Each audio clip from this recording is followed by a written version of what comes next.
December মাস মানে হচ্ছে বন্ধু বান্ধব যারা আত্মীয় আছে সবার বিয়ে, আর আমার বিচ্ছেদ। স্যাড সং, ইংলিশ না বাংলাটা। মেয়ে তুমি কি দুঃখ চেনো চেনো না? ডিসেম্বর মানেই পরীক্ষা শেষ, নানা বাড়ি দাদা বাড়ি বেড়াতে যাব। ডিসেম্বর মানে কি? ডিসেম্বর মানে শীত, আর শীতে আমার প্রচুর বিয়ে করতে মন চায়।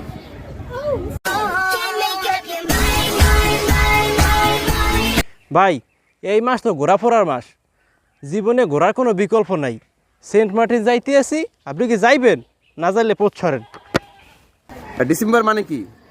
ভাই আপনি কি ফ্রি আছেন? চলেন চিতই পিঠার দোকান দেই। ডিসেম্বর মানে শীতকাল, শীতকাল মানে সপ্তাহে একবার গোসল করা। ডিসেম্বর মাস মানে বিচ্ছেদের মাস। আমার জীবনে কোনো বিচ্ছেদ নেই, আমি নতুন করে শুরু করি, নতুনে বিশ্বাস। ডিসেম্বর মাস মানে হায় আফসোস,